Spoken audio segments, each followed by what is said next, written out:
I watch y'all coming here for years, because you shot somebody. Now your life is shot. You gonna pick that phone up one day, and that girl gonna be done dumped you and raise your child with another man. Or maybe your mama or your grandmama dies. Because ain't nothing you can do about it. You got 15 to 20 years, state or fed time. Real talk. Don't lose your head, use your head, man. Gun crime, max time.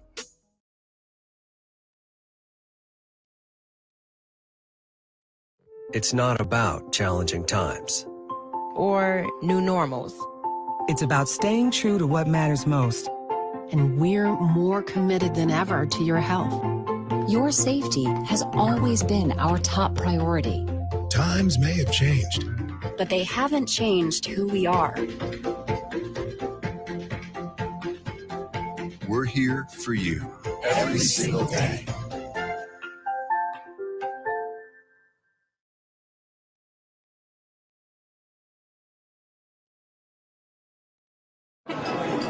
It's just a few cocktails at happy hour. It's just a few cocktails at happy hour. Really good try. There aren't any cops around.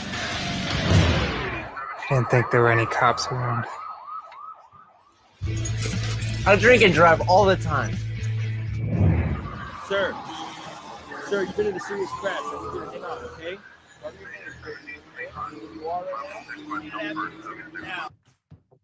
This pandemic has hit us hard, but Tennesseans don't stay down for long. We are known for our resilience, and we refuse to back down from a challenge. This challenge is no different. You might be out of work, but there's an opportunity waiting for you. We need you to roll up your sleeves and join our workforce. Right now, thousands of jobs are ready to be filled. Find them at jobsfortn.gov. Let's get to work, Tennessee.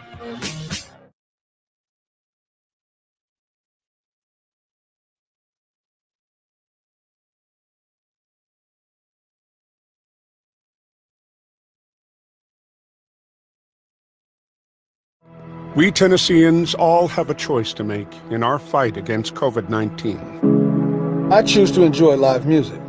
I choose to cheer on my team. I choose to go out.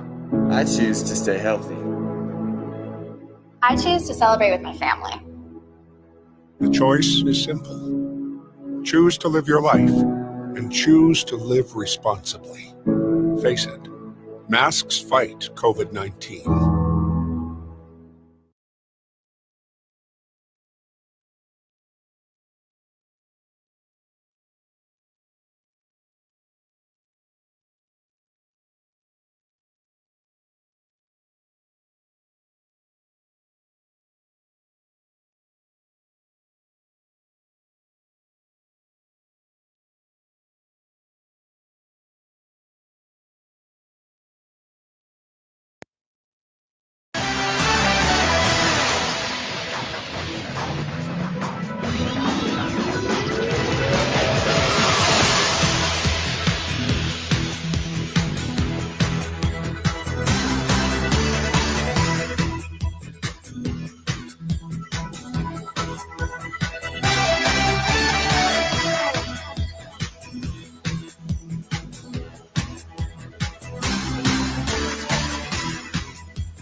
And Good morning again, and welcome to Talk Back Live in the morning.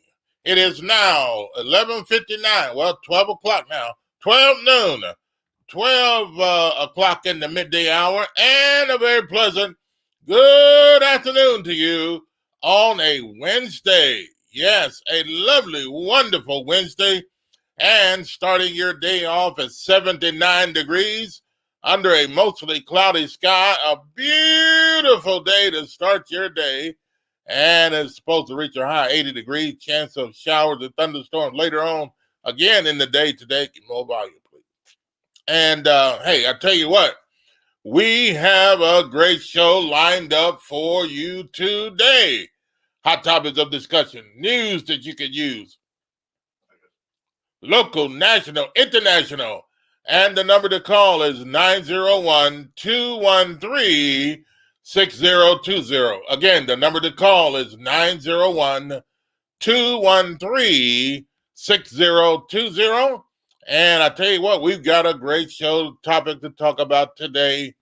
And you're welcome to talk about it to us as well. You can also check us out on Facebook Live, those of you that are not listening Facebook Live. And those of you that are listening you can also listen on Twitter and watch us there. Also, you can listen on Spreaker. That's the Spreaker app. Spreaker. Spreaker is a free download on your mobile devices, Android, all your computers. Once you download it, search Talk Back Live with Bob and Josh, and you'll be able to listen to us as well. And also on YouTube, you can watch us and listen to us there as well. Good afternoon, Josh. Good afternoon, Bob, and everybody else watching, listening, wherever you may be, checking us out on this afternoon. Matter of fact, we're right at 12 noon this afternoon. So definitely shout out to everybody that's tuning in and checking us out on this afternoon. Man, I see a lot of y'all already leaving comments. So shout out to y'all. And keep on coming in the building. As I remind everybody, each and every time we come on, be sure and hit the like button. Some of y'all already do so, but if you haven't already, come on in, hit like, hit love, whatever you want to do right at the top there. It helps everything we're doing with these videos. Also hit share if you want people to join in on the conversations that we're having. And today is a very important conversation that we're having. Every show is really an important conversation, but this one especially, as you can already see what the topic is by the title and what you see on the screen there. But we're going to get into that here in a couple of minutes. But Bob already laid out basically everything as far as following the show. Live on Twitter, Facebook, YouTube, any of those, just search Talk Back Live Network, and you can find us on all those platforms. So without any further ado, I guess we can go and get into it. All right, phone lines are open, 901-213-6020, and also leave us comments as well on the show. And, Josh, let's get it on. All right.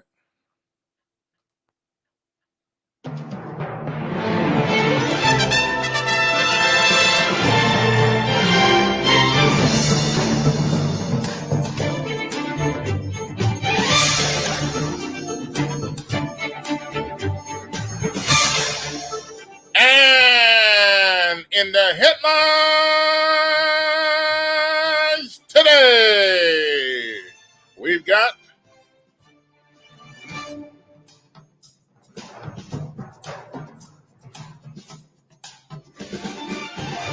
well, folks, as usual, we have something to talk about in the headlines. Well, I guess we're going to lead it all off today talking about, some people say, well, you don't want to bring up the past.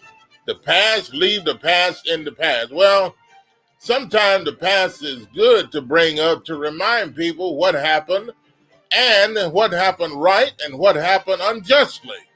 Well, some people think that what happened in the past that we're going to talk about today was unjust. Well, let's talk about it. Give me volume. Microphone. All right, and Josh, what we're going to talk about today is Black Wall Street.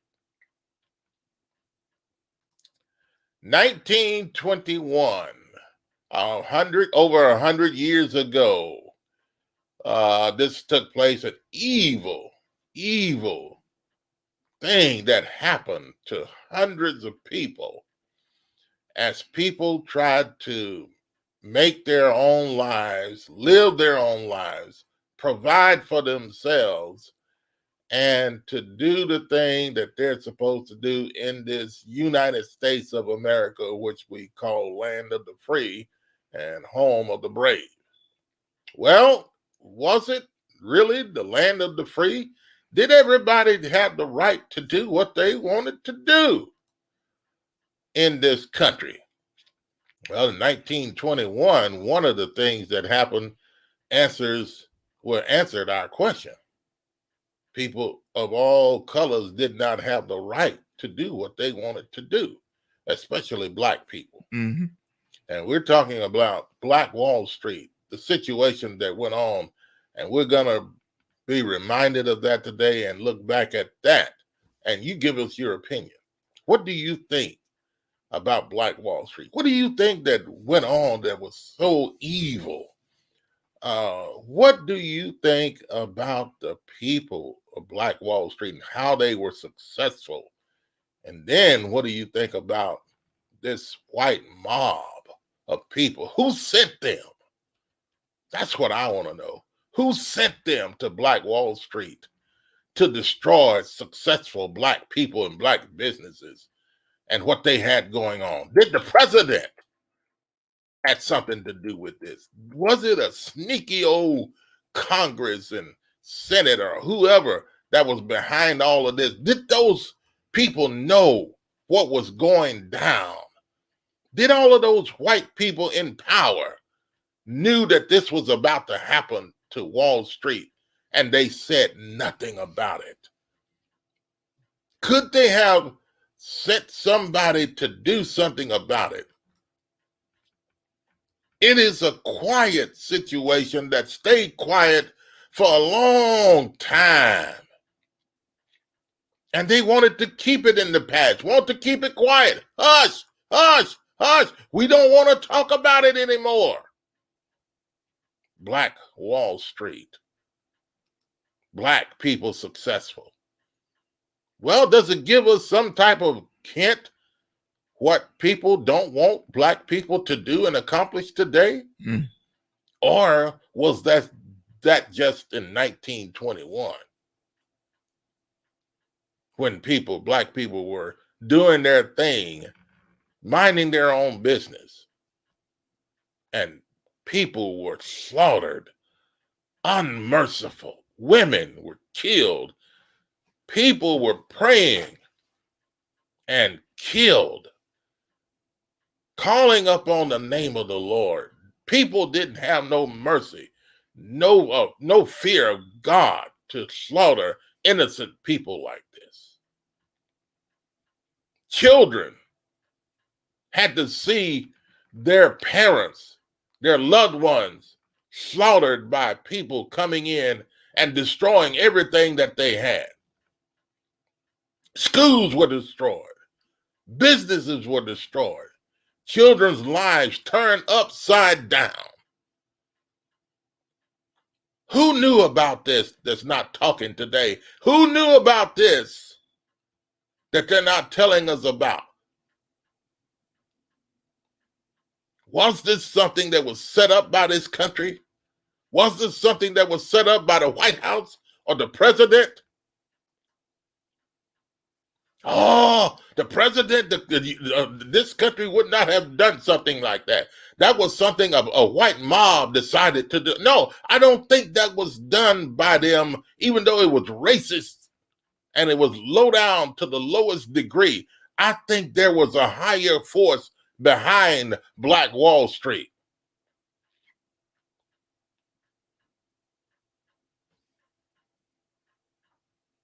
Comments are coming in, but I tell you what, we're going to read your comments and we're going to take phone calls. 901-213-6020. Josh? Yes, sir. We've got a clip we want to play here by President Joe Biden. And yes, so matter of fact, this is a news clip kind of overarching the whole situation. with Black Wall Street, President Biden being the first president in 100 years to actually address the situation, act like it actually exists. So just off the bat, we're going to get into it a little bit more about the President Biden, but just off the strength of that alone, I have to give him credit. But then it goes into another conversation you can have. Okay, what's next after bringing it up? And that is a step. I don't think we could take that lightly, because it is interesting that no president before this has brought it up in a public forum, even including President Barack Obama, which may be surprising. Now, if I'm wrong, somebody correct me. But it is interesting that Joe Biden's the first to actually address it in a public forum to this degree. And Jet just put the comment, no Obama? Yeah, that is interesting. A lot more comments coming in. We're going to get to some of those in just a minute. But first, I'm going to get to this clip here, and we'll be right back. All right, let's take a listen to what the president had to say as he visited Oklahoma and talked about and addressed people there about Black Wall Street. And there's probably 2 or 3 people still alive today in their hundreds. And matter of fact, you'll hear from one of them as well. Okay. So in all of them in this clip. So all right, take a listen to this. We'll be back. Take your phone calls and read your comments. And what do you think? All of this, and we'll have some other comments to talk about concerning this as well. Take a listen to this. Biden in Tulsa, Oklahoma, doing what no president has done before, traveling to Tulsa and putting words to what happened there 100 years ago today. One of the most horrific events in U.S. history, the Tulsa Race Massacre, a thriving Black community destroyed, set on fire by a white mob, killing an estimated 300 Black Americans, burning more than 1,000 homes and businesses to the ground. Late today, President Biden saying he was there to, quote, shine a light to make sure America knows the story in full, saying what happened was not a riot, but a massacre, and promising policies on housing, on schooling, and promising help for small business owners. And this powerful animation tonight from the New York Times of the 100 block of Greenwood Avenue in Tulsa, what was destroyed, the dentist's office, the confectionery, the newspaper, the insurance company, the tailor on the right. Down the street here on the left, you'll see the famous Dixie Theater, the parlor, the billiards, the law firm, the barbershop, all burned down and destroyed. Late today, we learned the president met privately with the 3 known survivors from 101 to 107 years old. Viola Mother Fletcher, she was just 7 at the time. Her brother Hugh's Uncle Red Van Ellis, he was just a baby. And Mother Randall, Leslie Bedingfield Randall, she was 6 at the time. And tonight, these images coming in, digging resuming today at a site believed to be a mass grave for some of the hundreds who were killed. The president today saying that's what great nations do. They come to terms with their dark side, arguing we must know our history. ABC's Marcus Moore leads us off tonight from Tulsa. Tonight, acknowledging a tragedy long overlooked in American history. President Biden traveling to Oklahoma to honor the lives lost and forever changed by the Tulsa Race Massacre, the first president in 100 years to do so. For much too long, the history of what took place here was told in silence, cloaked in darkness. But just because history is silent, it doesn't mean that it did not take place. Starting the night of May 31st, 1921, an angry white mob stormed through Tulsa's Greenwood neighborhood, also known as Black Wall Street. In less than 24 hours, more than 1,000 homes and businesses were destroyed, an estimated 300 Black Americans killed, all after allegations that were never proven that a Black man assaulted a white woman in an elevator. Today, what no president has ever done, standing in Tulsa, putting words to the horror of what happened. 100 years ago, at this hour, on this first day of June, smoke darkened the Tulsa sky, rising from 35 blocks of Greenwood that were left in ash and ember, raised in rubble. Through the night and into the morning, the mob terrorized Greenwood, torches and guns, shooting at will. A mob tied a Black man by the waist to the back of their truck with his head banging along the pavement as they drove off. A murdered Black family draped over the fence of their home outside. An elderly couple knelt by their bed praying to God with their heart and their soul when they were shot in the back of their heads. The president today proposing policies to begin to level the playing field on housing, education, and investing in small businesses, including those run by Black and brown entrepreneurs. The only way to build a common ground is to truly repair and to rebuild. Today's visit coming after days of events marking the 100th anniversary of the 1921 massacre and continued calls for remembrance and resolve. I'm here seeking justice, and I'm asking my country to acknowledge what happened in Tulsa in 1921. Just weeks ago, 3 survivors delivering emotional testimony before Congress. We lost everything that day: our homes, our churches, our newspapers, our theaters, our lives. Greenwood represented all the best of what was possible for Black people in America and for all the people. No one was ever held accountable for the attack. While hundreds are believed to have been killed, only 36 people were officially confirmed dead. Today, the city of Tulsa resumed the search for mass graves in Oaklawn Cemetery. In October, at least a dozen missing bodies were discovered here. Many believe locating and identifying the victims is long overdue. And Marcus Moore back with us from Tulsa. He was on the air with us this afternoon as this played out. And Marcus, as I mentioned off the top tonight, President Biden today making that historic visit and then meeting with each of the 3 known remaining survivors. David, those 3 survivors range in age from 101 to 107. And the president said they spoke to him about the massacre. They told him about it and how in one night everything changed. Thousands of people were destitute and forced into homelessness and also forced into internment camps and then told never to speak about it. But David, the president saying today that only in remembrance do wounds heal. That truth in full view today. Marcus Moore leading us off tonight. Thank you. Wow, man, I'm telling you, what do you think? How evil was that for these people to do what they did? And then people stood by and said nothing. All this time, President Biden comes out and said something, but did he offer anything in return? Well, he said, or did he make a promise to rebuild, or did he make a promise to support the Black businesses that are there now? Or did he talk about bringing restoration to the businesses that were lost and rebuilding Black Wall Street and returning to those that were killed to their families and their descendants? The Black businesses and things that were lost, and to give money and reparations? Or do you think reparations should be a subject brought up in this particular situation? What should the president, what should this country do about Black Wall Street? Nothing at all? None of those people were ever paid anything.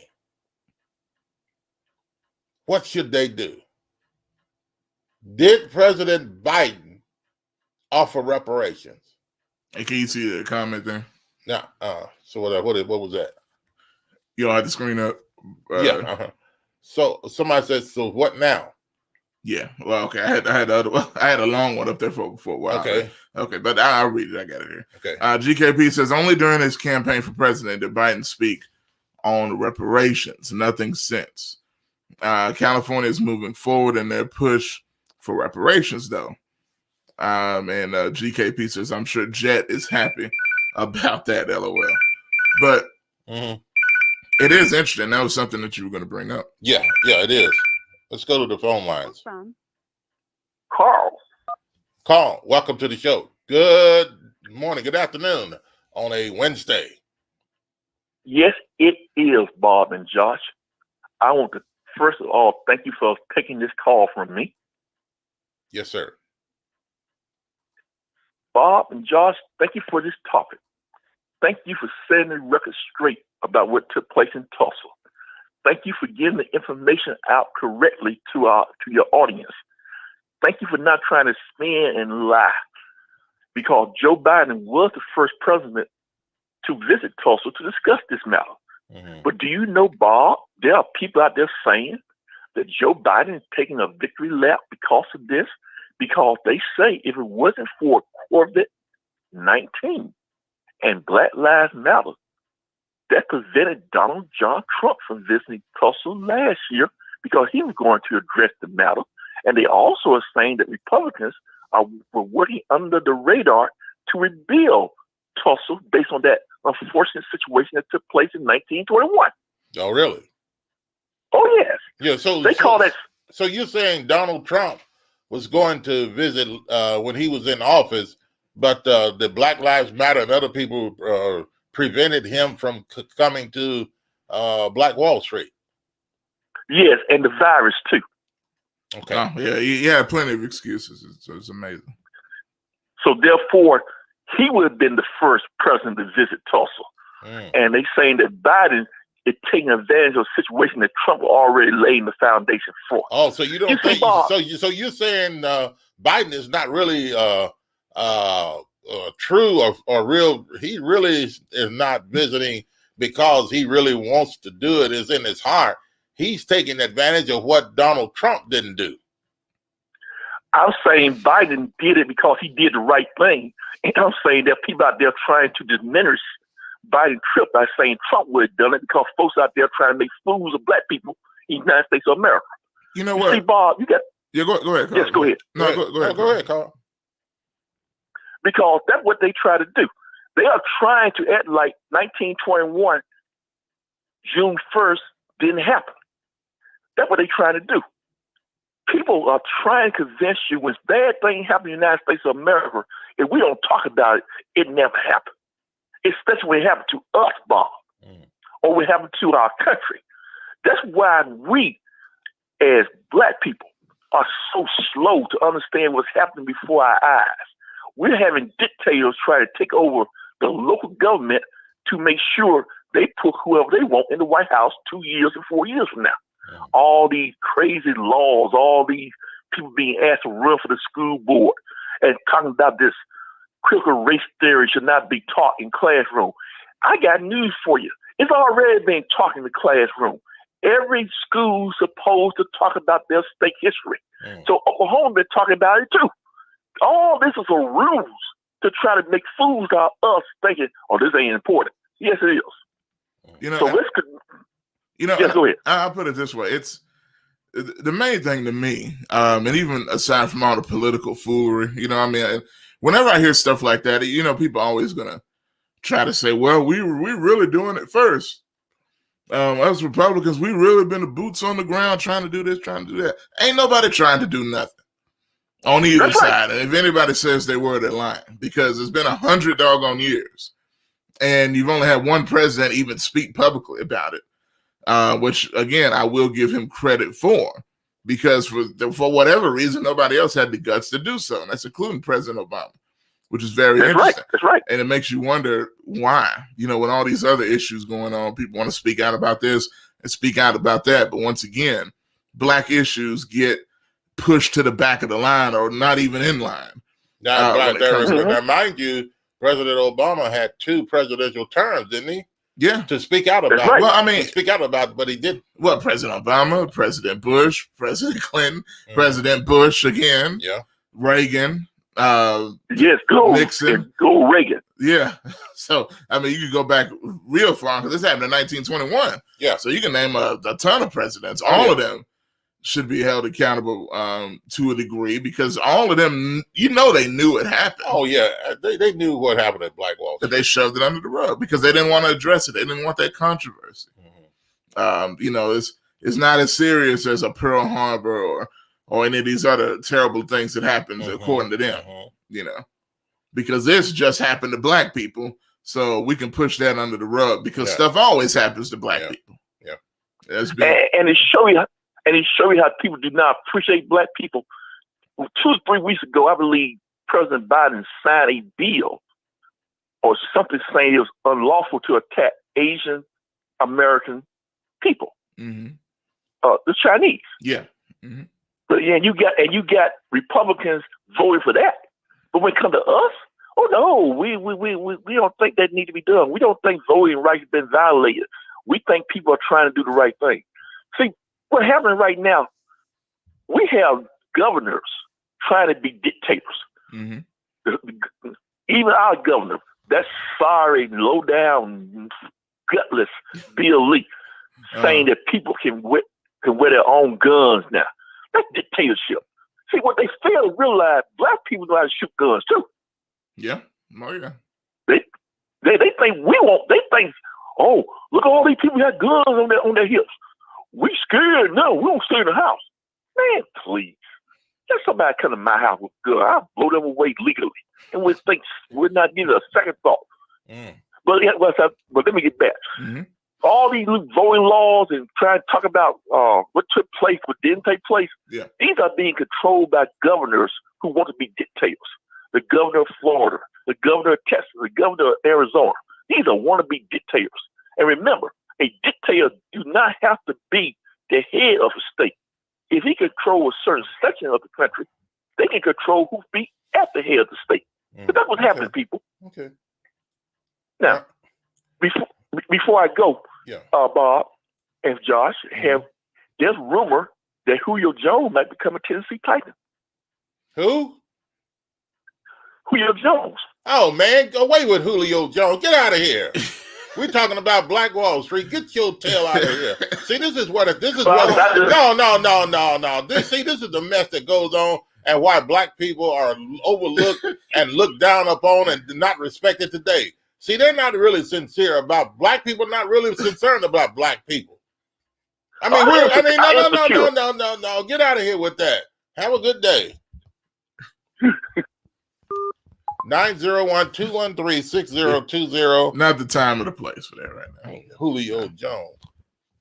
Who is Julio? I mean, I know who he is. Get out of here with that mess. We're talking about Black Wall Street. And, are black people their worst enemy right now?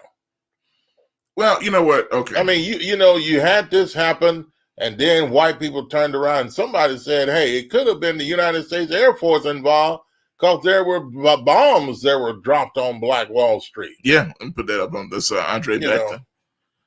Thank you for watching, man. And for the people just coming in, if you enjoy the conversation and want people to get involved, you can. Just hit the like button if you haven't already.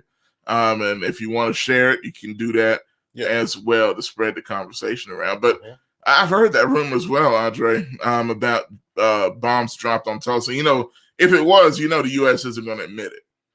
And it's one thing, man. Look, and I think there needs to be a balance on all things, but there also needs to be plenty of truth told on these things as well. Because the fact of the matter is, like we talked about Memorial Day, right? I think that does deserve to be respected and honored because of the black and white people that died for this country.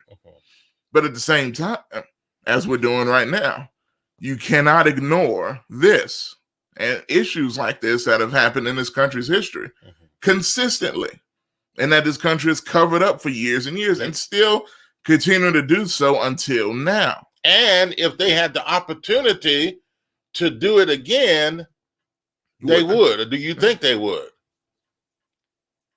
I believe they would. And that's a question. The opportunity doesn't present itself as much or as well as it did in 1921. Just go into a neighborhood, Black Wall Street, and then just slaughter hundreds of people and their families. For no reason at all, just because they were providing for themselves. They were making had their own businesses. They were producing and doing things that white people probably didn't think black people could accomplish. Let's go to the phone lines. Y'all already know who it is. Welcome to the show. Good afternoon on a Wednesday. Good afternoon, Bob and Josh. Good afternoon, What's up, sir? GKP? All right, I see y'all got a little subject going on, so I definitely don't want to get the phone hung up on me, so I'm going to definitely stick to the subject today. I see Bob got his hang-up finger handy today.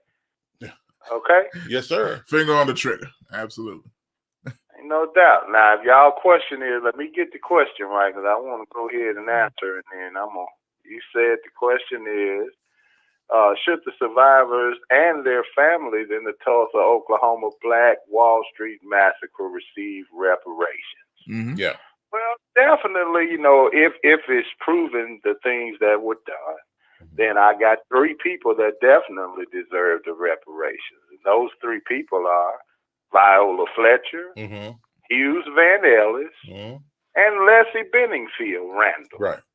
These are the three people that, Congress had their interviewing the other day and talking about the different things that happened there. So when we get on the reparations talk, a lot of times we talk about it being all inclusive, and I know I have my jokes about that and things like that. But honestly, 100 years ago, most of us that are having this debate and discussion weren't around. Mm-hmm. Fortunately, there are some people that are still around that actually were there and dealt with that situation. Those people that are around, yes, they are deserving of some sort of reparations for what happened to them. Now, I have a fine line I walk when we go to talking about everybody just deserves reparations for something that everybody wasn't involved in. Yeah, now, I agree. I just have that's just my issue with that, and I think a lot of times we try to, even as a race, sometimes we want to piggyback off of the suffering of others. Okay, now are you talking about those relative descendants of those that had property and owned things on Wall Street? Do you think they're wanting to piggyback off of what happened to their descendants? It's proven. If it's proven that they were directly affected. Directly affected could include a relative that's no longer here to fight for themselves or something like that. So yes, that would be probably there's an extension there that lies within certain relatives. Maybe I'll give you that. But what I mean is just everybody just feeling like, okay, at some point in time they just should write a check for every person, every black person. Let's just be 100, because that's what most of the talk stems around. Black people receiving reparations, and in that case, I'm not so into all of that, because, like I'm saying, there's a piggyback effect that takes place sometimes, and So there's a direct effect, and there's an indirect effect. Yes, all of us are indirectly affected by a lot of things that went on when it comes to our racial inequality and the history of our race. Yeah, I agree with that. But now, as I said the other day, all of us ain't picked no cotton. All of us ain't been beat with no whips and things like that. And in those cases, then, I walk a fine line on it. So now, as far as I know, there's kind of another conversation to a degree. But as far as everybody, as far as black folks getting reparations across the board, which a lot of folks, feel like, should happen. A lot of people feel like shouldn't happen. And that's just in the black community. But so you're on the side of that shouldn't happen to everybody, basically across the board. Well, I didn't say it shouldn't. Those that were directly affected. Okay. I do agree. But if and I see a comment that say, affected is the key word. Yes, that is the key word. Because if I'm not directly affected by something or something, then why do I deserve something from that? So black people puts me in position to deserve something from that. Well, and then I guess the question is, how do you know who's affected? Because it almost, to me, and again, this almost deserves another topic on its own. But almost to me, I feel like every black person has been affected. to some degree. You know, because of slavery. Just, I mean, almost don't have a choice. Because of slavery. Because of slavery. Because of slavery, people were taken and made to go to the cotton fields. People were made to do hay, to farm. And that's most of our ancestors. And that's most of our ancestors. They were made to do, they were taken out of school. I remember hearing my grandparents say they were going to school. They were in class. White people came by with trucks and made Negroes get out of school, out of class, and put them in trucks and took them to the field so they wouldn't get an education. Okay, so if they were not allowed the opportunity to get an education and to continue their life and their walk, then they somewhere along the line, Black people were hindered because of those things, because of that affected their lives. So therefore, if they weren't allowed the opportunity as the white people were, then it took away from them from being able to do the things that they should have done. So therefore, people lacked. Okay, so 100 years later, why have there been no solutions? We just talked about no president spoke on it, and let me give you the real reason Joe Biden even speaking on it. It's because it's the 100-year anniversary. Okay. Had it not been the 100-year anniversary, like I said, we heard Joe Biden speak a lot about reparations during his presidential campaign. Yeah. And what he was going to do per this or per that. Now, if anybody can find any documentation or anything that has reparations on it, that has a build of a plan or something that's being presented, I'll wait. But even in his speech yesterday, as y'all saw me comment, if you listen to it, he didn't say the word reparations one time.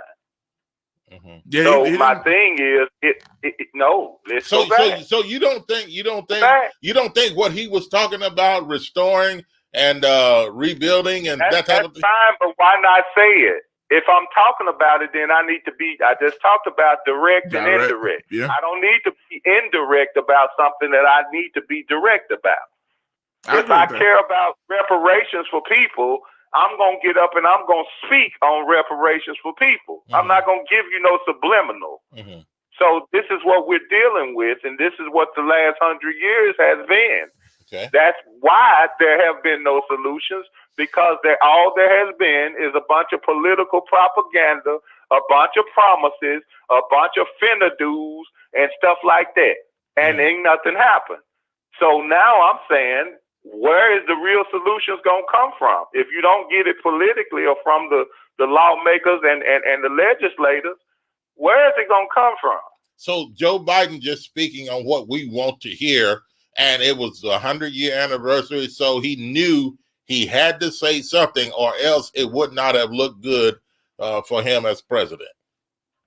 That's right. And why not go to Tulsa? We just talked about your caller before was saying, well, Trump was trying to go down there. Of course, they don't want no Trump down there. Why? Because Trump was built on racism himself, as far as his presidency, and what we as Black people felt like was him just kind of restoring and renewing a lot of the white, you know what I'm saying, racists and supremacists that existed. You know, giving them the golden path to make America what? Great again, meaning make America white again, basically. So that was the reason, of course, no Black organizations or anything like that wanted anything to do with President Trump. Mm-hmm. Okay, so it's the 100-year anniversary, people. I mean, it's political propaganda. Yes, my heart bleeds for especially these three people who are still here today that will forever have memories of the things that happened to them back in 1921. But I also don't want to play the piggyback game and feel like I'm so deserving of something that somebody else suffered that I didn't suffer. Now, if y'all want to drop it off to me, I'm not going to turn it down. Yeah. Okay? But I'm just saying what the fight is, an all-inclusive fight, where all of us weren't necessarily included, even from having the ancestors. Okay. Okay. All right. Well, we appreciate your comment Good stuff, man. some good stuff. Thanks, GKP. No doubt. Y'all already know who it is. All right. Yes, Have sir. a wonderful day. All right. All right. You heard it from GKP. What do you think? 901-213-6020. Do you think that President Biden only went to Oklahoma, to Tulsa, to make the speech because it was the 100th anniversary of Black Wall Street? I mean, as president, they would say, well, that's the right thing to do. I mean, so did he do what he was required to do as president? Or did he only go there just because it was 100 years? Back to the phone lines. To accept. Welcome to the show. Good afternoon on a Wednesday. Hey, good afternoon. Good afternoon, sir. Good afternoon. What's up, this Jet? All right. Yeah, this is Jet. What's up, man? Jet. What's going on? And did we finalize that trade yet? Man, I meant to read that. So, hey, you're that was a trade. That was a trade suggested that we of the black community have suggested a trade of Joe Biden and Kyle Lewis even for GKP. We want to throw that trade out there right now. We'll throw that trade out there right this moment. I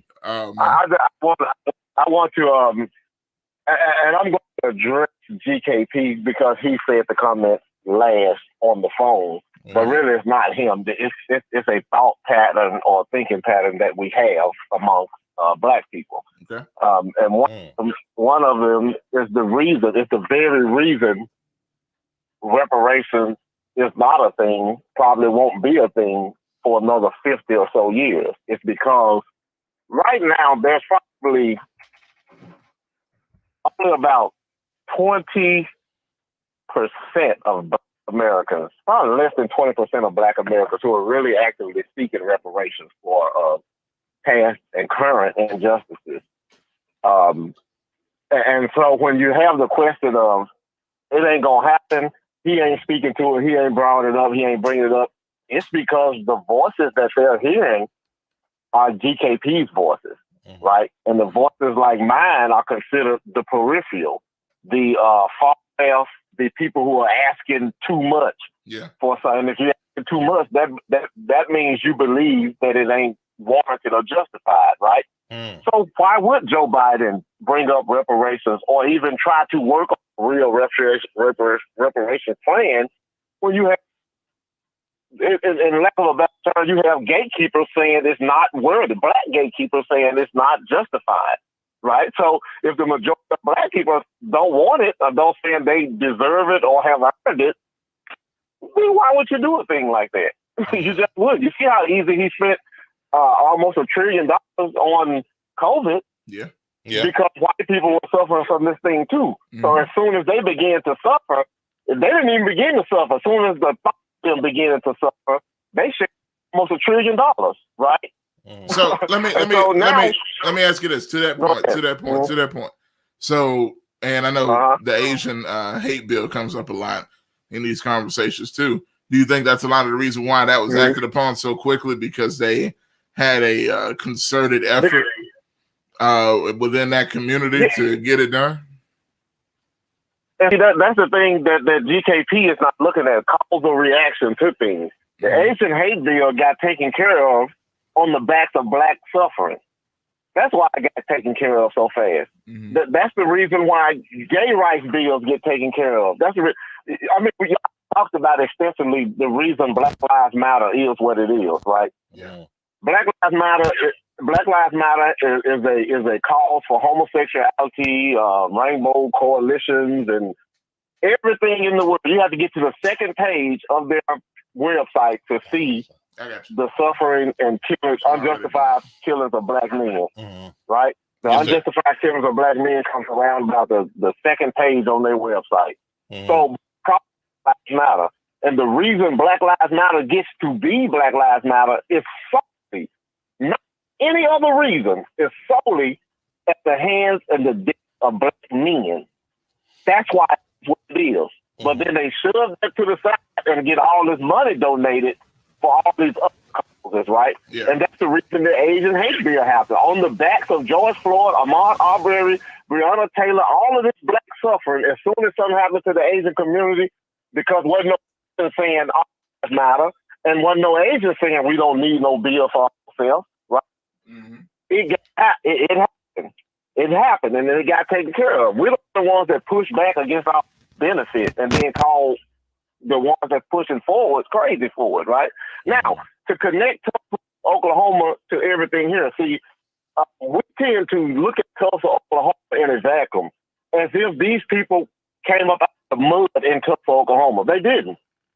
You know, there's two guys who owned a grocery store here in Memphis back before Tulsa, Oklahoma. Thomas Moss, and I can't think of the other guy's name, but they were friends of Wells, right? These guys owned the grocery store, and they were competing against the white-owned grocery store who didn't want black people had to go around back. They didn't want to touch their hand for their money, so they built a grocery store for their people. That's all, because you don't do for self, right? That's the thing we always say we got to do, is do for self, right? Mm-hmm. So that's what they did. But these guys were killed and lynched because they owned the grocery store. Wow. One people, they just own a grocery store for their own community. They were killed and lynched for it. Okay, let me ask you, how long ago was that? That was in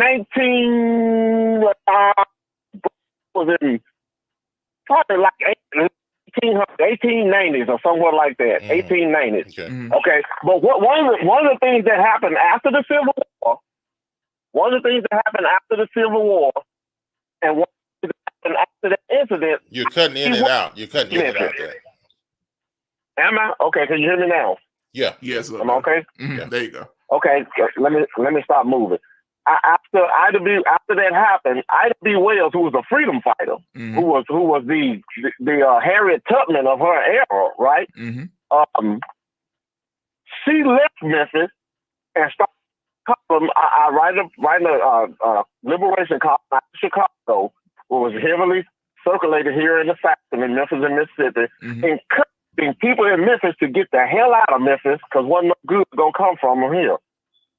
And one of the places she encouraged them to move to was Tulsa, Oklahoma. Yeah, Oklahoma. You see, right after the Civil War, number of Indians out there. In fact, what black people refer to Oklahoma as, we're getting out of the South and we're moving to Indian land. Okay. Hold on a minute. Hold on a minute. This is not just a Tulsa, Oklahoma thing. Go ahead. Okay, hold on a minute. We have one of our listeners that is said he's getting ready to leave the comment section listening to the show because he want to get a nap.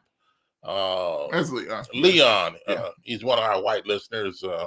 But at any rate, go ahead. I can see. I can understand that. It makes sense. But it makes perfect sense. But anyway, I mean, because it doesn't benefit him. That's the reason why I take to answer JKP's other question. That's the reason why it takes 100 years, right? Because when these things happen, white people want to go take a nap. And let me bring something up to you. Let me bring something up to you, Jet, to your point. So I'm just looking at some more comments I put on the screen there, too. We got a lot of comments. Flying in. Memphis riots. Greg and Frankie almost at the same time. Comments about the Memphis riots in 1866. Greg says the Memphis riots in 1866 was mainly because white people, mostly Irish, didn't want to compete with black people. So essentially, essentially, same thing happened in New York. In New York City years ago. Yeah, same thing. And so essentially, when you think about it, and I think that's just what you're about to say. Anytime you see a concerted effort, even now, and not necessarily as overtly flamethrower. It happens. It happens. You see what. To Love nightclub and we GKP and all what happened, because when it happens to black people now, what we tend to say is it happened to John Ford a few years ago with the Tennessee walls. Yeah. Well, we get to brush it that Negroes know you can't do what white folks do. That statement, right? You know, it's still. Anytime you shake the do to become what they are, you get put in your place. It not only on the local, it happens with the Kennedys, with the Bushes, with Trump. Trump's granddaddy was a pimp and a whoremonger. That's how he got money, and a drug dealer. Trump's daddy was a drug dealer and a slumber. Yeah, and a KKK member. Yeah. Mm-hmm. And a KKK member. What happens with them when they get charged and caught, they get to keep their money and make their money legit. The Kennedy get from drug pushing, alcohol, and booze trading, and all that was in the mix they were in. But the children got a chance to take their money and increase the legacy and become presidents. The Bushes got their money off drug and alcohol running. They got to keep their money. But we get busted on rings and drug crimes. No, they take your money and everything to make sure your children's children don't reap the benefits of those crimes. You get to go be president. But could have never been president had he had the background Donald Trump had. Now I understand what you're saying. Now the other thing is the comment that I want to make is, do you we talk about Black Wall Street and how Black people were coming together and they did their thing and all that, and then you look at today where Black people are enemies against each other. They're killing one another. Not the people that slaughtered Black Wall Street. These white people are killing Black Americans today. Black people killing Black people. So we're stopping our own progress and success today. And so some people will look at it, how can you complain about Black Wall Street when you people are killing yourselves? You're knocking yourselves off there. You're stopping your own progress. And that is exactly true. That's exactly true from that level and from the level of Clarence Thomas and people like that who make it to the high esteem level who don't like their people because they don't like themselves. They try to marry white. They try to do white. Oh, come on, Jet. Come on. I mean, that's true. Look, let me walk you through it, Bob. You know what I'm talking about. Jet, you know what I'm talking about. I'm talking about these people in the Black communities killing and shooting each other. But you talking about, okay, go ahead. Go ahead.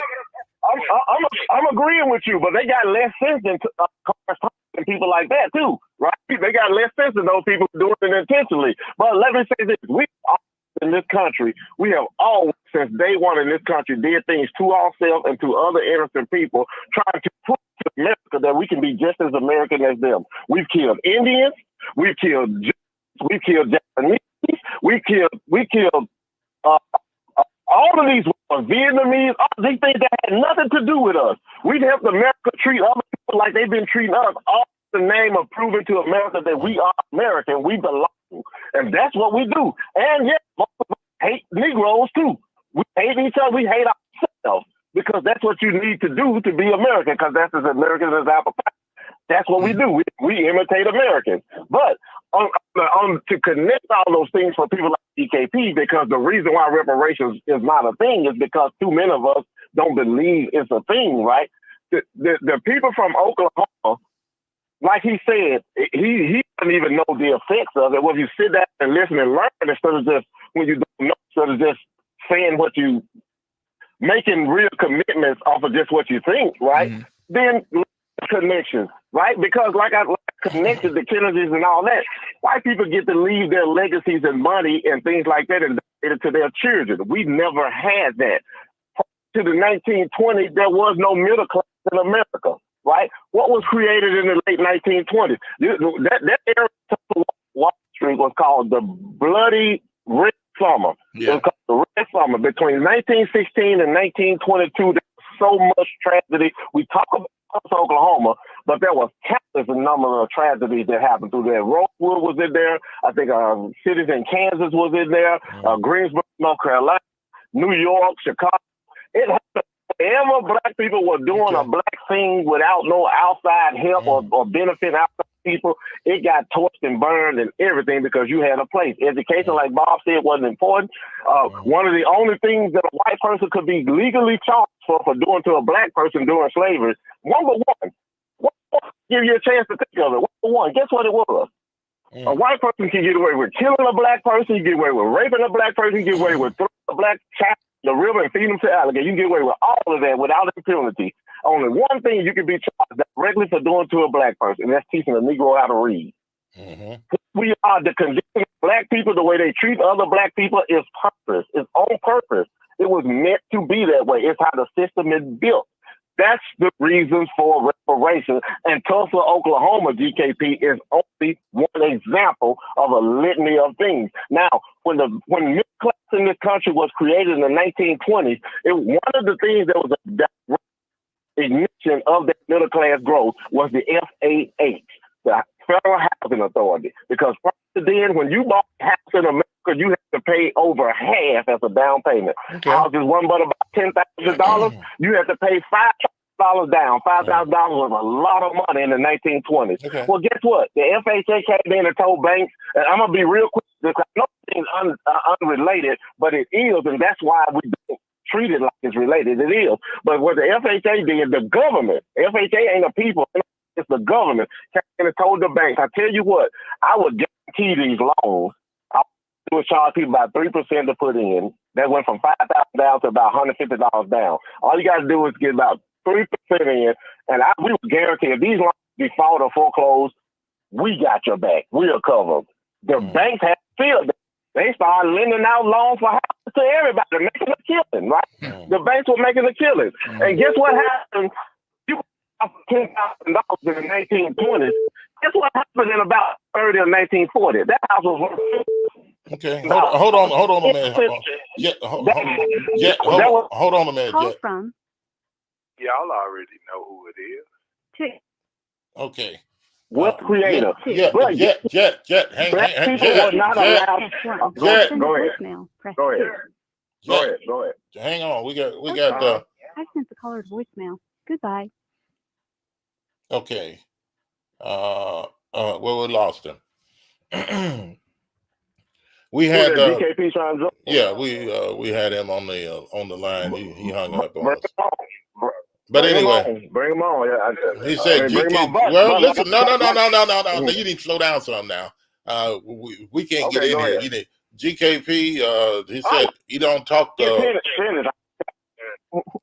He said he don't. What was that comment, Josh?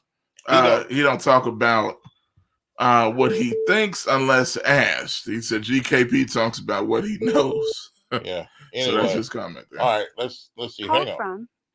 Y'all already know who it is.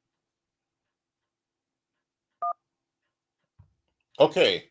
GKP. Welcome to the show. Good afternoon. Did you want to talk to Jet really briefly, y'all? You guys got to listen to what we say now. Don't get on here and get carried away. What's going on? All right. Well, no, I just felt like I got to call back because I felt like I needed to rebuttal here. Okay, that's fine. That's fine to rebuttal. But listen, break up now when we try to come in on you. Go ahead. What do you want to rebuttal against Jet for? Man, what do you got? We know you the referee. Okay, I'm not going to do that on your broadcast here. Okay. I respect this brother's opinion. Let we get cut off. What do you got? You got something? I guess what I want to. He seems to, the way he's talking as if I don't get it. So I'm trying to figure out what does he think I don't get. I mean, he's not that much older than me. Maybe a couple of years, but I'm saying, I think we've all been around here about the same time, brother. What am I not getting here? Okay, Jet. What is he not getting?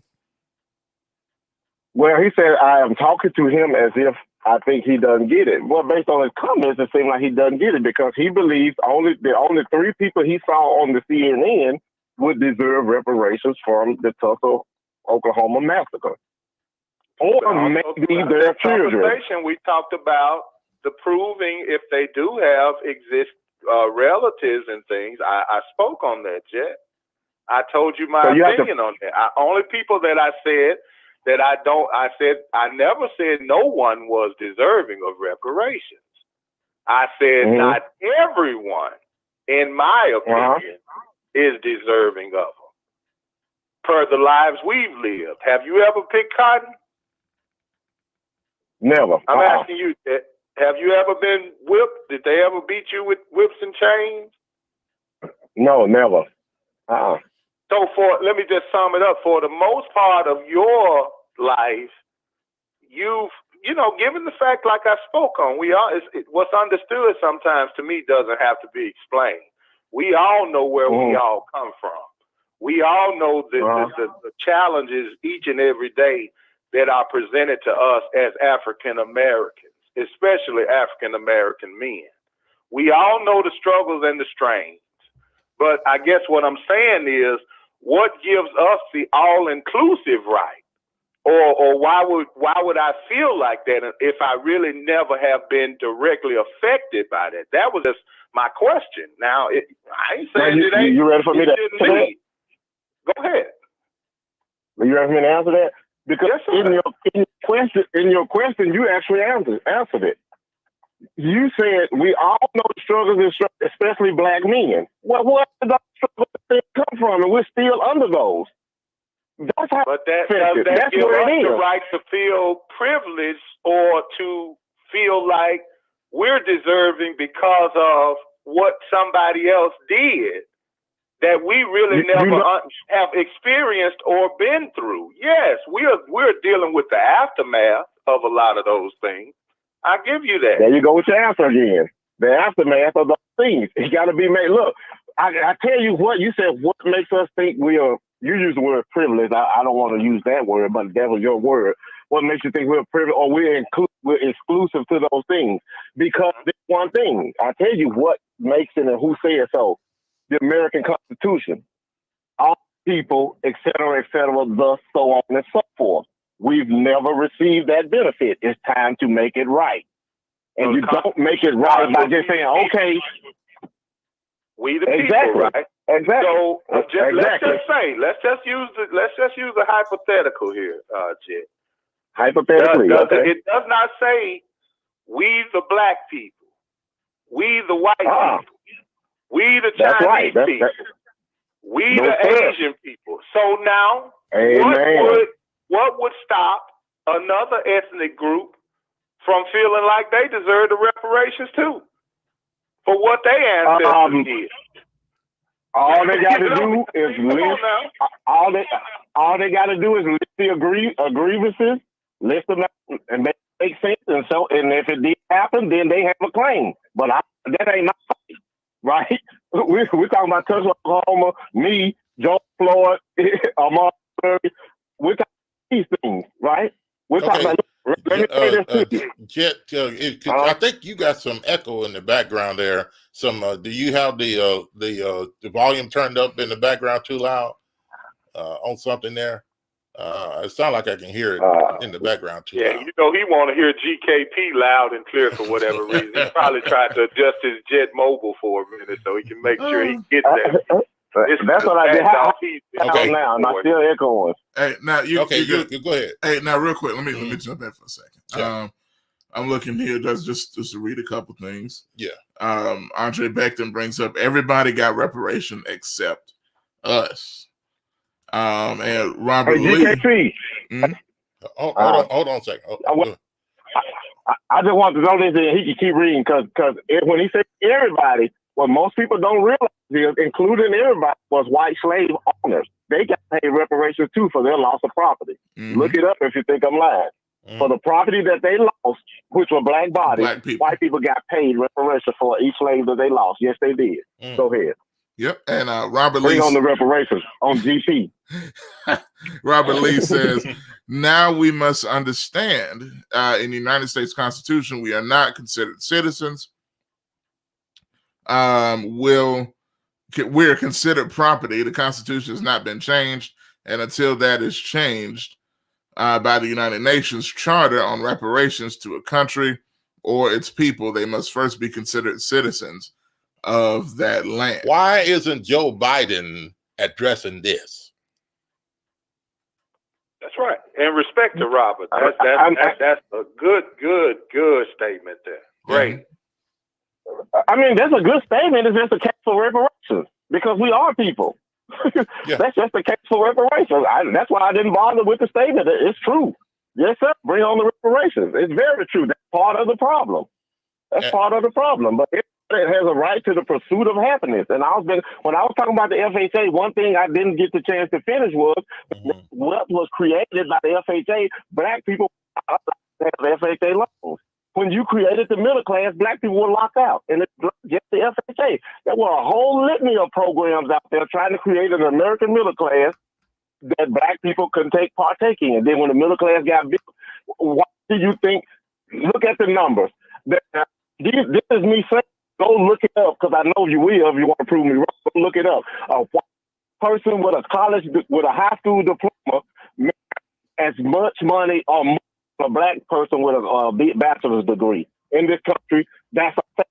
The numbers are out there. Go look it up. A white school dropout earns more or earns as much as a person with a bachelor's degree.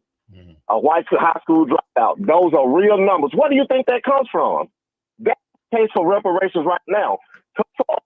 It's just an example it's just an egregious, overt example of what we face in this country, what we've always faced. Now, how many black people do you think are affected when Thomas Moss and them stores burned down because they had the audacity to own their own grocery store in Memphis, Tennessee? How many black people do you realize that said, you better not go out, and you from some of your great aunties and stuff, you better not go out having nothing. White folk gonna kill you for it, you better hide it. My granddad used to have, but when he bought a car, he would never drive it to work for fear white folk would get jealous and fire him because they thought he was making too much money. Mm-hmm. That's a real thing. That's a fact, lineage. That's in your bloodline. And when you say, what, did I get beat or whipped? No. But I was raised by a woman who was raised by a man as boss kids would go get them from school if they didn't do their field work first. Yeah. Okay. No, education came second. I'll ask you this. Education came second. 100 years, Jet, I'll ask you this question, brother. In 100 years, Black Wall Street was in 1921. Someone put on here earlier that about the Memphis Civil War. That was in 1866, which would push it even back further than 100 years of this fight. I hear your voice. But why have there not been voices like you in 100 years that have been able to invoke the change that you are right here crying for? You know why? It's because we easily allow the world and the political propaganda to change the agenda whenever they want. You know what? And I'm gonna throw this out there to your point, GKP. I guarantee you, there's a lot of black people, most likely in my generation, maybe a little older, that don't even really know or didn't know hardly anything about Black Wall Street. That's right. I mean, in all honesty, it took me getting, out of high school and stuff to even having heard about it. You know what I'm saying? To be perfectly honest with you. You know what, Josh? I've heard some people, just because of this 100 years, some people who are in the know, who fight these fights. People y'all know, and everybody knows, see on Facebook every day, said that they never knew anything about Tulsa, Oklahoma until a few years ago. Some of them, especially well into their adult years, they had no clue. Yeah. Right? Now, I can tell you, I knew from as young as 12 or so years old. But I'll tell you how I knew. Only because Wilson talking about it was something totally unrelated. The Gap Band. The name comes from Greenwood and Pine. That's the name, GAP. That's what GAP stands for, Greenwood and Pine. Wow. And then they told the story of Tulsa, Oklahoma a long time ago. That's the only reason I knew, right? That's why there hadn't been in 100 years, because we don't want to talk. America doesn't talk about it. We get our news from the mainstream, and if they don't say it, it ain't hardly true. So that's why it takes 100 years. What Andre just said, it's not taught. It's not taught. That's the thing. Things start at home. So listen, all I'm saying is we allow the propaganda and the political games that America as a whole plays. It's not a program, just like even what Jed said for me earlier. I'm a Tiger Woods because I might not speak the exact language of another one of my brothers and sisters. I might not have the same perspective. We may be in the same ballpark, but we just ain't hit you know, we ain't hitting with the same bat. Simple as that. But it does not mean we not on the same page. It's just that maybe my approach now is for more solution and more proactiveness than the reactiveness that we seem to have. The reason this broadcast is here today, and you know, simply because what? All the talk that happened yesterday. And then we'll react to things. But all I'm saying is we've had over 100 years to where there's obviously been no proactiveness in order to invoke the change that we're looking for, or the reparations that we're looking for. And that's the harsh reality of it. You're right. Let me say two things before I go to GKP directly. GKP, the first thing is, I'm not going to let you slide back and use my against me. You know that Tyler Wood and Joe Biden thing was just totally a joke. Right? You can tell the different conversations we had. But we're on the broadcast, man. So I gotta, we'll call each other later and fix it up. Don't be on the broadcast. That's fine for you to say. I'm glad you said it, because I don't want people who don't know. I think like that. In fact, I go at my people like that, especially people who are in the know. I don't even debate people who I believe are not in the know. You know, they just have to be taught. But I only have a debate with you if I think you're in the know and you're in line. Me and Tom Woods wouldn't have this debate. I'll be teaching him. Definitely, right? And if he wouldn't want to be taught, then we won't have a discussion. But to the second point is this. Another reason why it takes 100 years, and another reason why we are where we are with this, is because of this. We may be having this show today because of what happened yesterday, and what happened yesterday was CNN and people like that talked about it. But I've been having this show all throughout years. Josh can tell you, I've been having this show, right? But let me say this. Well, this is not the first time we talked about this either. So But now, go ahead. We're gonna. Frankie has a comment. And Jet, go ahead and finish your comment there. We're going to get what she had to say. Yeah, go ahead. Let me finish real quick. Look up in your corner, Bob. How many people died? A Spreaker and all that. You don't even got to say. However many is a lot less than CNN. There's a lot less than boys ain't come on the Breakfast Club in the morning. It's a lot less even than Bobby OJ. That's the problem. When we talk like this, our people should be pushing us. It doesn't cost you no money to share these videos and tell somebody else to listen.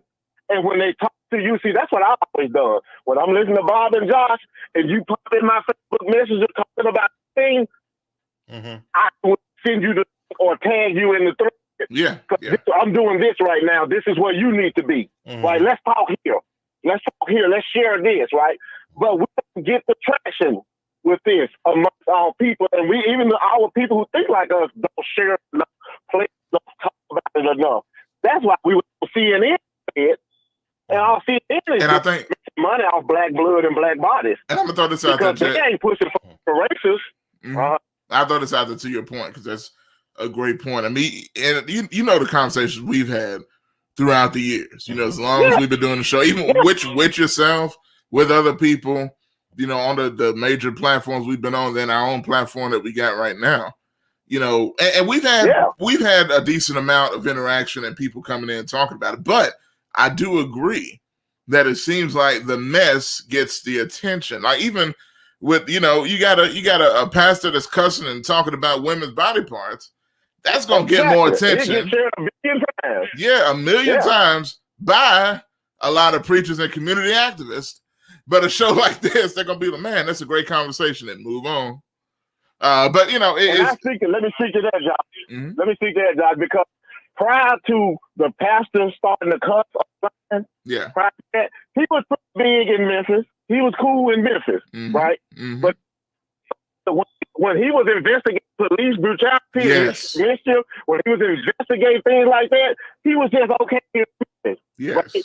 He was still being a fool then, but he was just okay here in Memphis. Then he caught that little charge about child porn and stuff like that. And since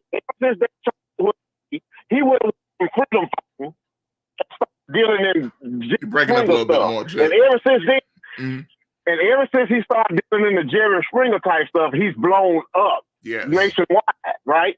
That's the difference in why it takes 100 years for us to get something. Because rhythms, the radio, everybody will push you in your foolishness. Okay. Why do you think we don't have one? We only have one. We don't have any black AM, FM, political talk radio stations in this city.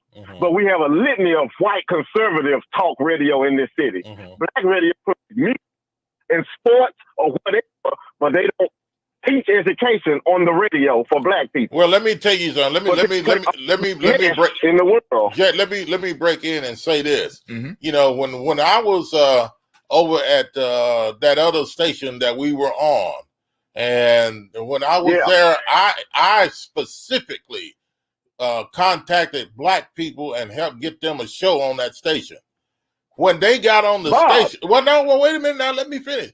When they got on the station, then the black people turned on me.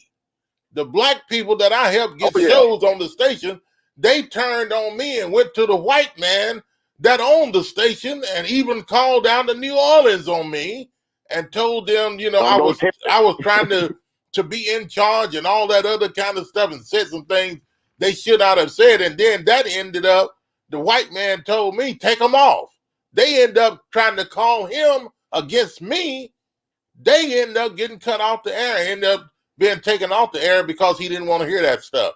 So black people try to destroy each other, and they end up losing the opportunity to be on the air, which the station was covered all day long with nothing but black shows talking about it. Yeah. And I'm gonna throw this out. I'm gonna go a little bit further. Yeah. So, and you know, it's one thing I've always wanted to talk about. Really, I ain't even go too far into it. But here's the thing. So we had shows ranging from, you know, the black sports talk to, you know, high school to political conversations. It was the oddest and most unique blend of shows ever.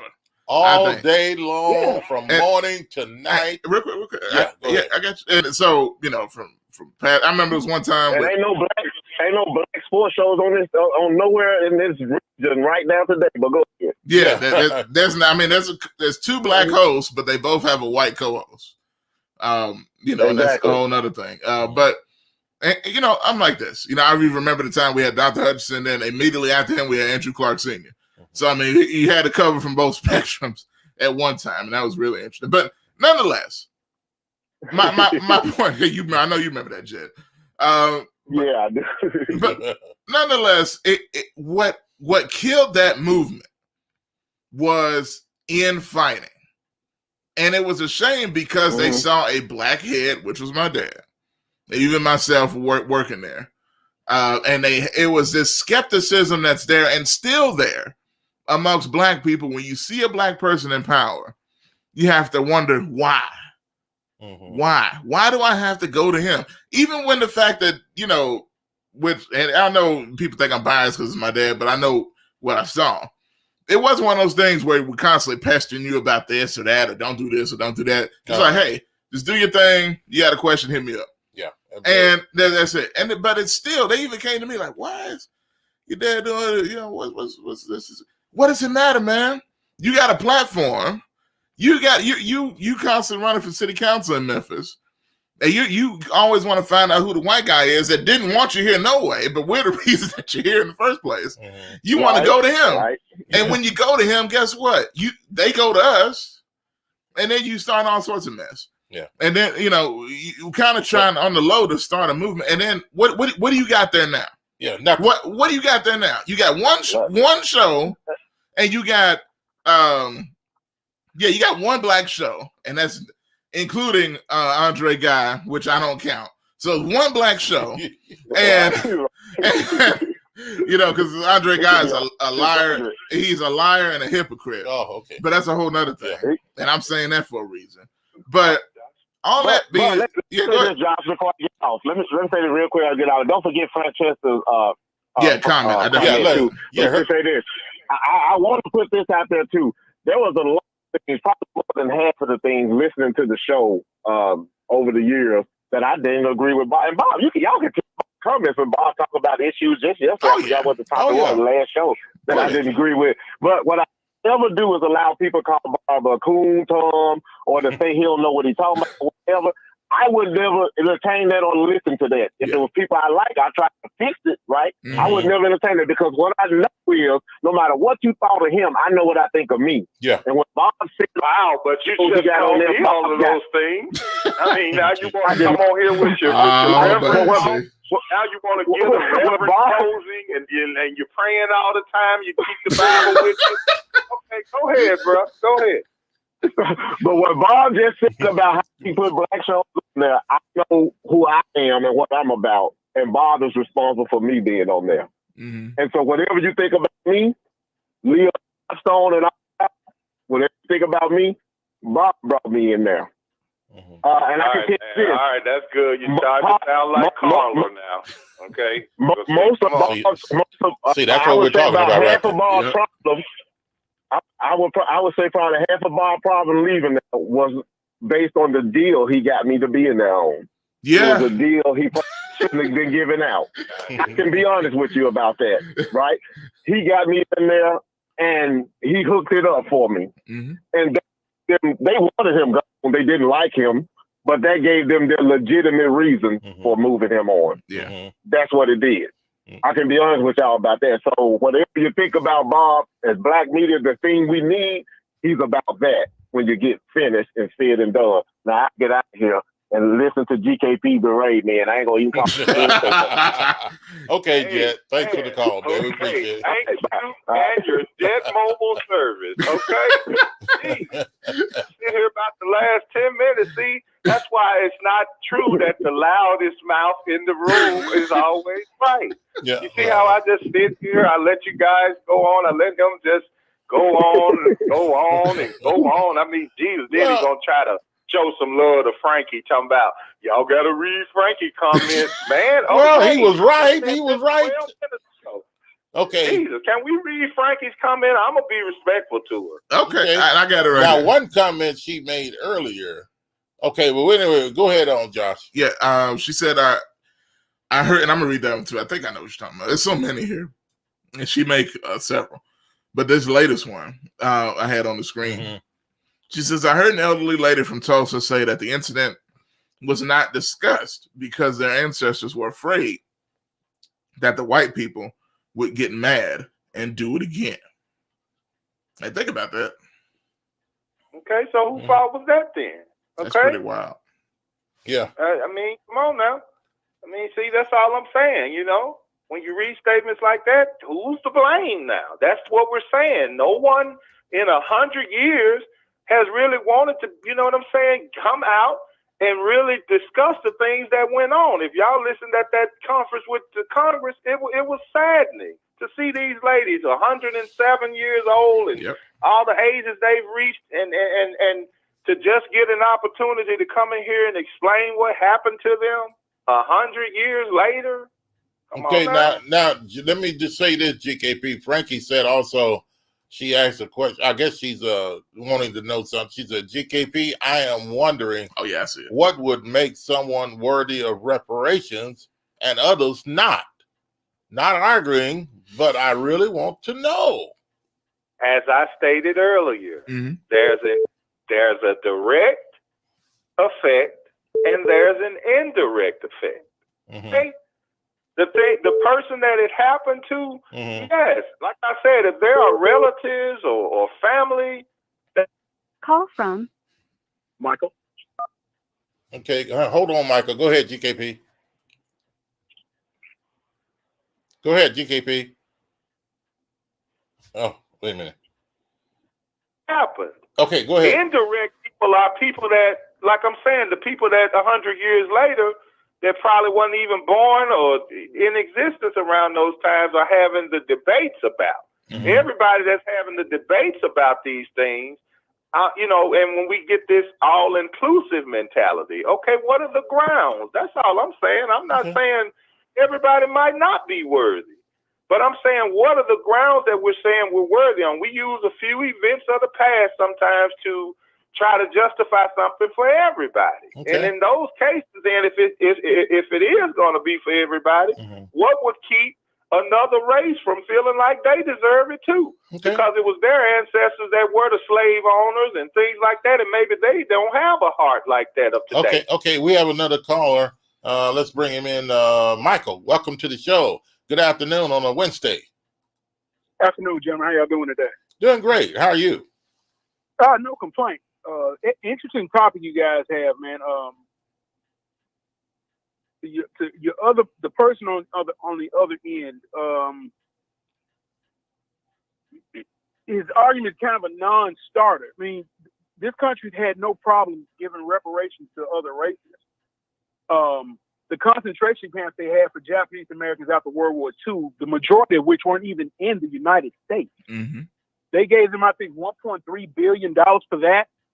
They gave the Jewish people money for the Holocaust. If I'm not mistaken, there weren't any ovens or anything over here. They were all in Germany. Mm. And they gave them $1.7 billion. The Indians, of course, they slaughtered them and took their land. You know, they gave them I can't say you gave them anything because it already belonged to them. But they came to an agreement where they have certain parts of the land in this country. So as far as the discussion as to, well, Irish Catholics were slaves, there's no other race in this country that were slaves like black people. You can twist, turn, yank, pull, and rub it all you want to. No, there's I agree. not another race that was treated like black people.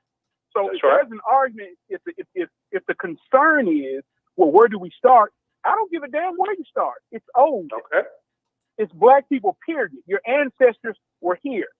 They didn't come here. That's why I don't even entertain discussion. Well, my parents came here with nothing. And they built, your parents didn't come here and change. They gave Jewish people that's right. Go ahead. But they gave them billions of dollars for their pain. 6 million Jews died during the Holocaust. Documented. 19 million died just during transport of slaves. Lords of London insured the slave ships. So if a slave died, they paid the policy. There's been money paid since day one for black people being here. Black people, you're not giving black people anything. That's the problem I had with ignorant people talking about stimulus money. Well, if you give it to black people, they're just going to spend it. Hey, moron! That's what stimulus money is for. It stimulates the economy. If you give it to rich people, they just take it and put it in the bank or invest in something else. The country doesn't benefit. The economy doesn't benefit. That's trickle-down economics. Well, voodoo economics doesn't work. So yes, owed to black people. Now, if they want to make now let me ask you this question, sir. Let me ask you this question though, to my point, because I'm the person that was saying all this. So let me ask you this: if you listen to me when I spoke, I also said that it would have. What would the grounds be? It's over? If it's been over 100 years, we talked about the Civil War in Memphis, 1866. Mm-hmm. This event took place in 1921, my brother.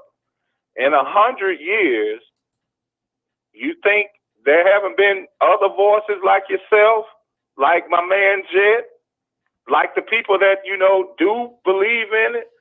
So my thing is, where have the solutions? Where do the solutions lie? I'd like to hear that from a person like you. That's my question. It ain't that I care. Look, I said if they send it, I ain't gonna turn it down. I don't want you to misconstrue who I am as a person. Right. But I'm asking the question: if over 100, you talked about everything that's been done, even in our modern day world today, and I also spoke on how we as black people allow America to make us change our narrative per what they want. Okay, last year we were screaming Black Lives Matter. Everything was about black lives. You've been looking at TV over the last 2 months. The whole narrative has changed now to the Asians. So this is what happens to black America most times because of the type of people we are. We'd rather conform to the programs of America than program our own America. That is the problem. And we are the type of people who are so sympathetic and so forgiving and so compassionate for everybody else that half of the time that's the reason we get lost in the sauce. Okay, you put a lot there, so let me unpack it a little bit. As far as you said, what was the solution? How did they get there? Black people make up just under 14% of the population. Truth. Math is math. You break it down. They came up with a number of, I think, $3.7 trillion, maybe 7-8 years ago. And the figure may not be accurate, but you can look it up. I think that was the figure they came up with. And you split that among that 12 to 14%. There is no, well, my parents suffered more than this, my parents suffered more than that. The issue I have is this. Why is it only with black people is that question asked? It was not asked with Japanese Americans. It was not asked with Jewish people. It was not asked with Native Americans. It's only asked with us. And unlike those other races, there were no Jewish people that helped the Nazis. There were no Native American people that helped Andrew Jackson slaughter all of them. But you have black folks that have no problem, and Bob dealt with them at the station buck dancing and having people do their bidding. So until you fix that problem, and that's an us problem, you touched on with Black Lives Matter.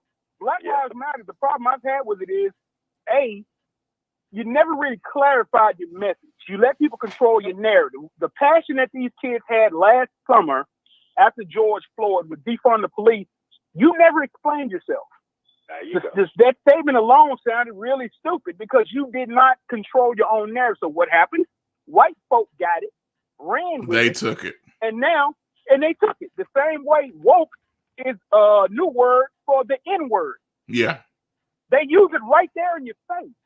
It's not subversive. They doing it right there in your face. And I'm gonna tell you, asking us what we gonna do about it. There you go. That's all I'm saying. They asking us right in our face. They showing us who they are.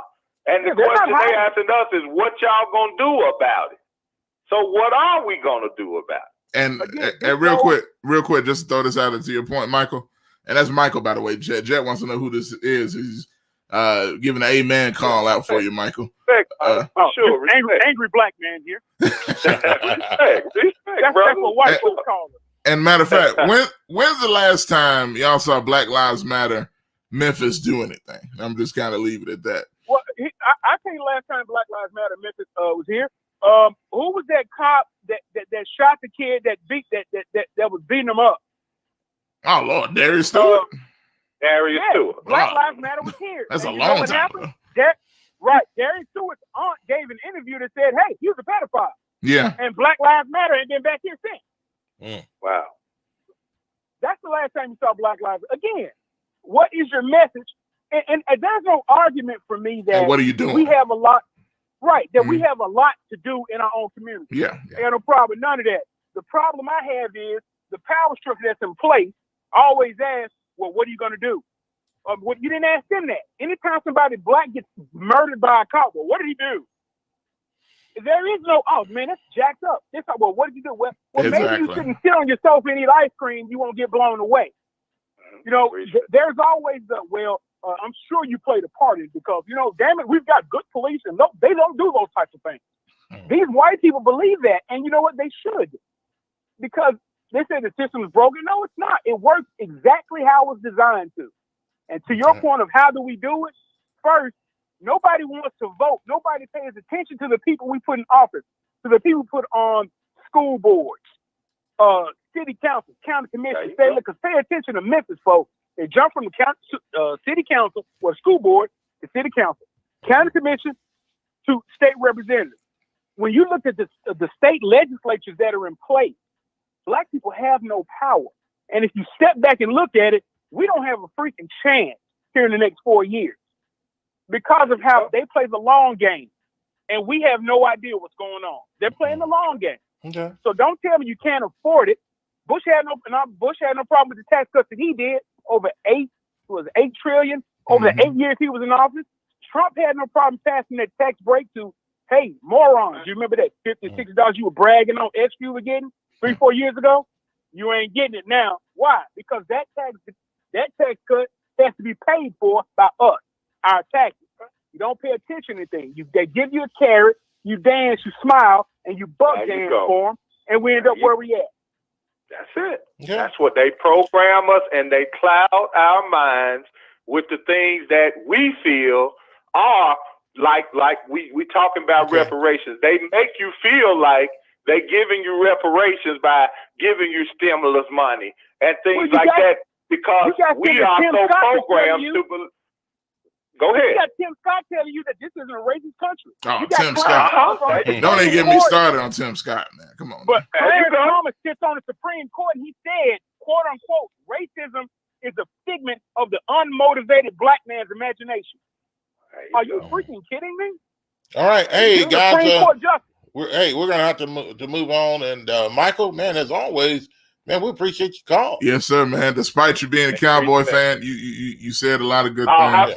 Oh, I see that. I like him already.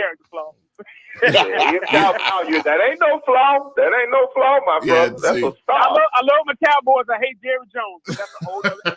Okay. But we both agree on that. We both agree on that. Michael, thanks for the call. Great. Thank y'all. All right. 901-213-6020. We were getting ready to close. Guys, we want to thank you for your calls and your comments. A lot of comments, Josh.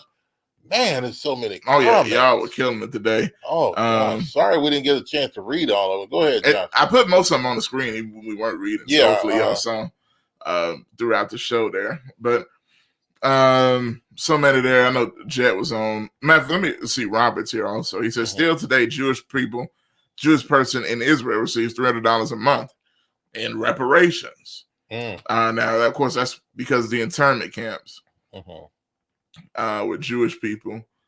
I believe that was going on. I commented earlier that California is still in the push. They're moving forward with their push.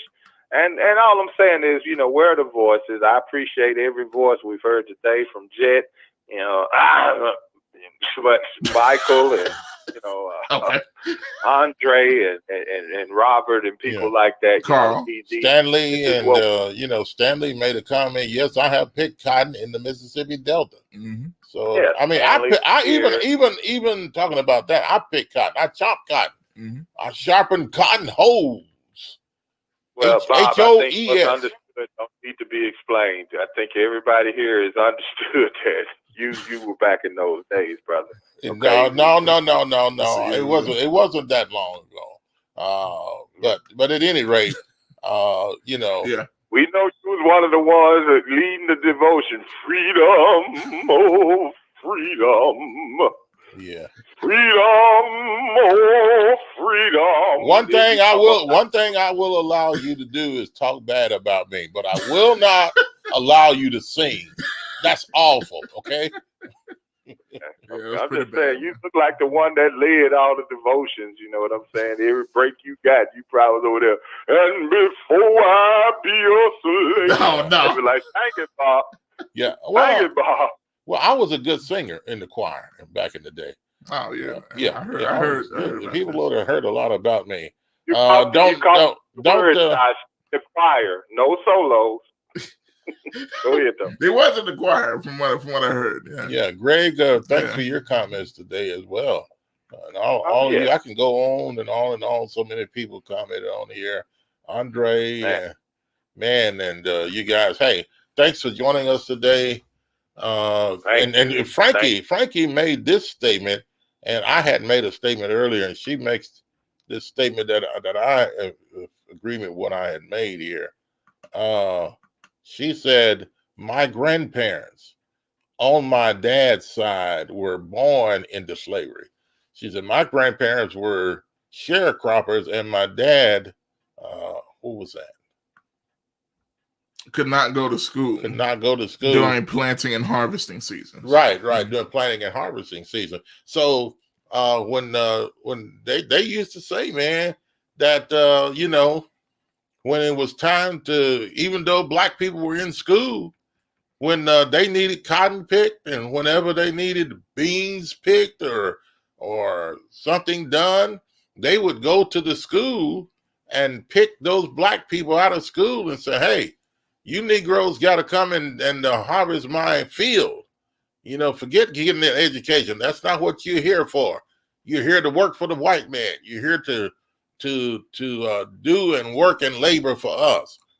That's slavery. That's the lowest low down, degree. But anyway. Great show, Bob. We're starting to feel like we're back in February now. Okay, Black History Month is over. But they didn't know it's not over. We can talk about that in Black History. Okay, so you can only talk about Black History every day in February. Black History is every day. If you're black, taking us back. Okay, we've been talking about the Black Wall Street all the show. People don't want to go back. Well, see, now you're coming on my show telling me what I can't talk about. You have some nerve.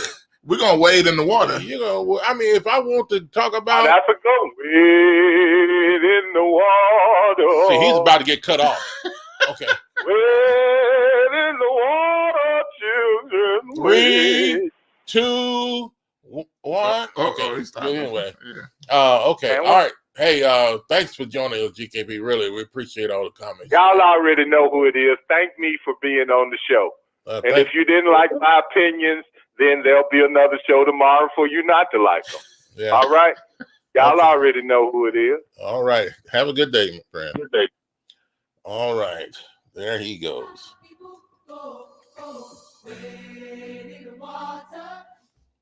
Yeah. Okay. Well, that's a nice version. I like that. Yeah. Hey, thanks to all of you for joining us today. It's been a pleasure for your comments and your phone calls and what we talked about. It helped educate a lot of people. Frankie says, Vicky joined us late. Vicky always right at the end. No matter when we end, she's right at the end. Right at the end. Vicky, you missed a great show, but hey, I'm glad you came regardless, Vicky. Frankie says, I may be fair-skinned, but I am black 365 days a year. All right, Frankie. Amen. And Jet wants GKP to sing so low that nobody can hear. So low that nobody can hear. I agree with that, Jet. 110%. All right. That's going to do it for us today. And again, thanks to all of you and your comment. And we'll see you next time for another edition of Talk Back Live with Bob and Josh. And real quick, if you want to, you can still share this video if you haven't already, even after it's over, for people to join in on it after the show's over, and you can still leave your comments as well. You can do that as well. Again, have a wonderful day, everyone.